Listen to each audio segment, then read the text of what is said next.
Okay, in the last video here for this presentation, I did want to go back and mention that if you begin, you can, there's actually a video linked to this PowerPoint that shows President Clinton actually signing off on this legislation. So that's kind of a cool video to watch. And if you want to begin, it's a pretty long video, but if you want to begin at 41 minutes and 30 seconds, you'll be able to see him just briefly talk about the legislation and then sign off on it. Okay, so moving on with these notes, here are all the different titles that were part of the IASA. And so I'll give you a second to look at those. Again, one of the big ones was Title 4 here. That was a big push and a lot of talk in schools during the 90s. Okay, so moving on, No Child Left Behind. This is kind of the one that set a lot of things in motion and really was the first piece of legislation that had a lot of accountability. You would not get your federal funding if you did not comply with the accountability measures in No Child Left Behind. And so I think that's one of the major differences with this piece of legislation. Some people see it as the downfall of education as we know it. There's a lot of people that disagree with that as well and say that it actually provided some accountability.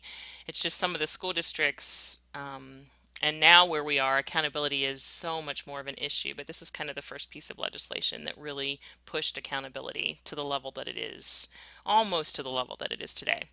So this was obviously President George Bush Jr. that enacted this bill.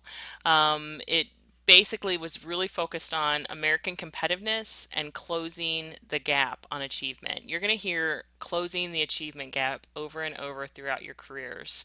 And that's something that we have worked on for years and decades, with no substantial dent in that gap. That's an issue. We really, at this point in 2001, really starting in 2002, 2003, began focusing so much more on standards and student outcomes. And so that is a good thing. We looked at data with a lot more intention.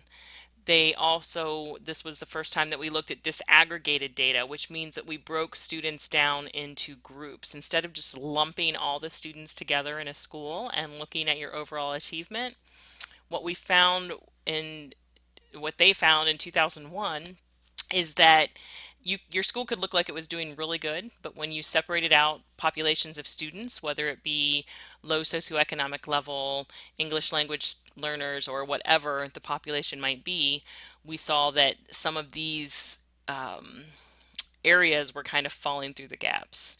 And so they often referred to these as cells. And so cells of students were doing poorly. And when I say cells, that term really just comes from the Excel spreadsheets that we had student data in. And so if you looked at individual cells within that spreadsheet, you would see groups of students that were not being successful.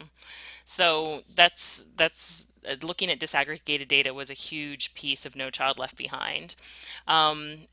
And then, if, like I said, if you didn't comply with the requirements set forth, or if your school was not successful, you could actually um, lose funding.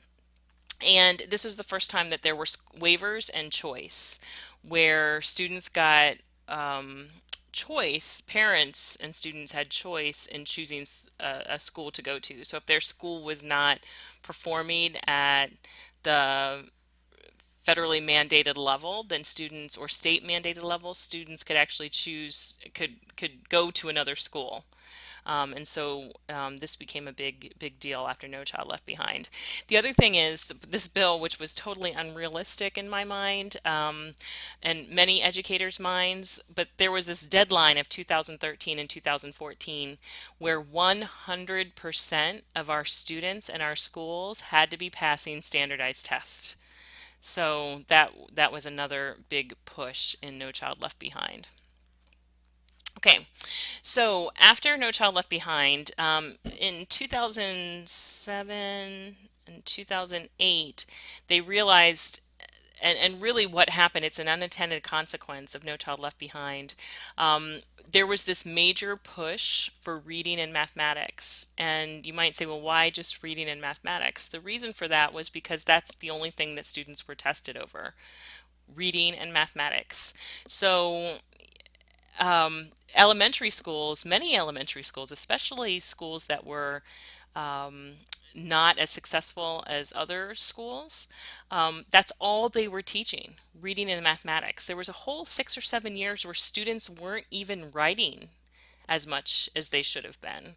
So, and it was seen at the higher ed level. It's still really seen to this day. We still have students that aren't as good of writers as maybe they are readers or as good as they are at mathematics because there's such a push for that at the elementary level, and there still really is. So in 2007, 2008, to sort of combat that, um, in 2008, all students were then required to take a science test as part of this push for STEM.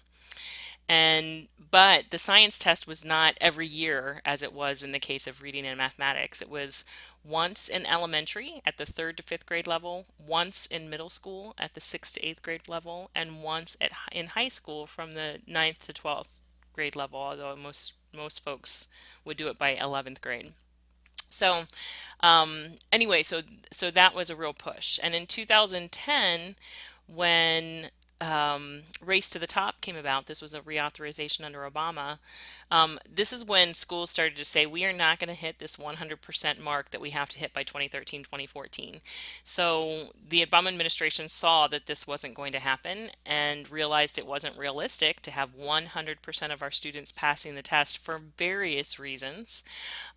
States started to apply for it and get waivers from the No Child Left Behind um, guidelines or criteria that all students pass in 2013, 2014.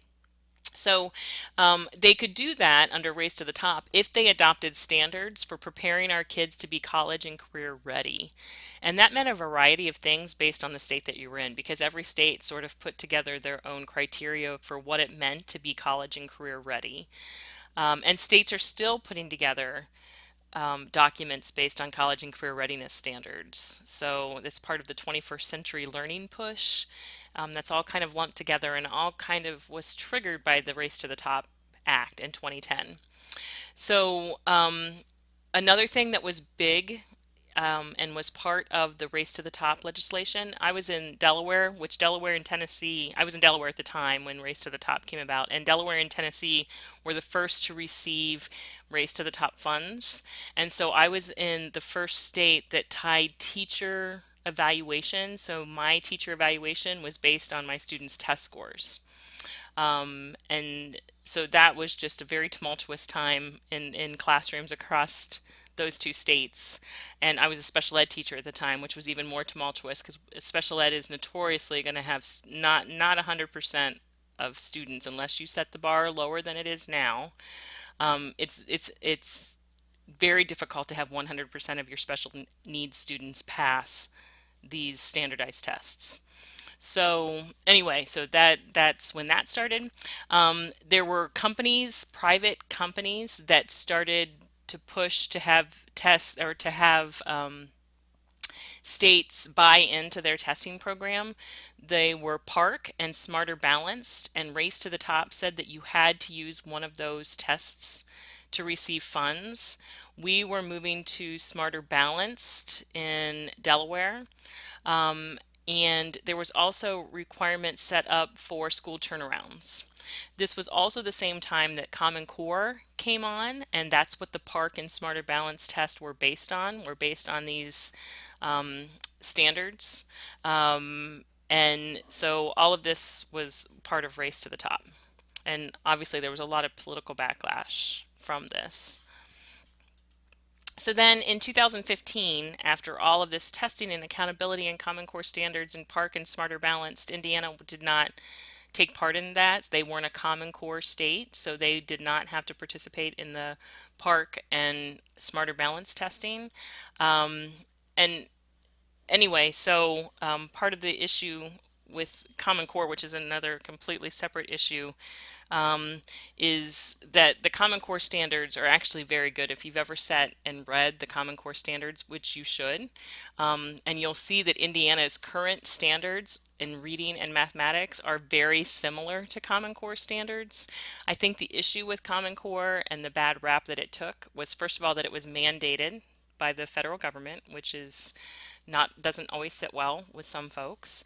And second of all, um, it had the good intention of making sure that every student in the United States of America, when they graduated from high school, would would have been taught under these same standards. And as transient as our populations are now, and me being a parent that moved my student from state to state to state a couple of times, it's difficult when kids move and are subjected to different standards. There's my own kids have gaps in their information because my daughter never learned about the expansion west because when we moved from one state to another, she lost that information. So obviously I've had to supplement that in her education, but not everybody does that. So so the intentions with Common Core, although very good and it set high standards, which I think is always a good thing, it was not implemented well, and I think that's one of the major problems with it. As I did with everything, I've got a video of George Bush signing the No Child Left Behind Act. I don't have a video for Race to the Top, but I do have a video for the current legislation, which is what you'll start teaching under probably, which is the Every Student Succeed Act, which was signed into law in 2015. There's a video clip here as well if you'll click on that, and it start at about 7:58. If you start it, it's a pretty good speech by President Obama. So here's what it says. Again, it was established by President Obama, the second reauthorization of an education bill under his term as president. And it establishes long-term goals for student achievement, graduation rate, English language proficient, and all of those are meant, all of those long-term goals should be meant to close the achievement gap. So each state's plan is due to the federal government by this fall, 2017. So administrators at both local levels and district level as well as individual school buildings are scrambling to get their proposals sent into the federal government. There's also a multiple measure accountability system that takes into account 5 different aspects. And if you'll see here, there's only 4, but I've combined number 3 on the list. So um, the first is standardized testing achievement. So that has to be part of your accountability system for your school. English language proficient, the success of those students and what you're doing to make sure those students succeed. Student growth at the elementary, this is the one that I doubled up on. So student growth from K to 8 will be measured and must be sent in. Actually, this should be K to 8, and I'll have to go back and change that in the PowerPoint. But K to 8, and then from 9 to 12, they'll be looking at graduation rates. So any high school dropouts would affect the scores there. And then school quality or student success based on individualized performance or differentiation must be included in the accountability system. So this is a much more loose piece of administration, and it gives school districts a lot more accountability. One of the major things that I didn't put on the PowerPoint but is incredibly important to classroom teachers is that whole teacher accountability piece. While there's still accountability because students still need to do well on standardized tests, that the legislators have decided to take out of federal control and have left that up to states. So no longer do states have to add in that teachers raises or anything like that. Teacher evaluations do not have to be based on student test scores anymore. So states can determine how they want their teachers to be accountable in the classroom. So we might see some changes in Indiana. Right now, I know teacher pay or teacher bonuses are based on how well students do. I know at my husband's district, that's his case. I think in Indiana, districts handle that differently. So we'll see what will happen in the future. I did give you some links.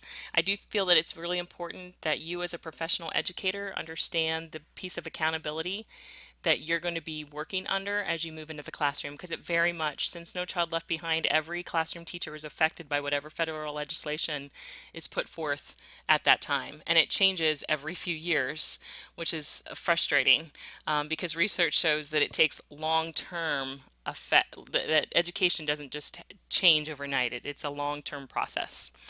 Anyway, so that's the end of my presentation, and make sure that you watch this. Some of this information will be on your final exam. Thanks.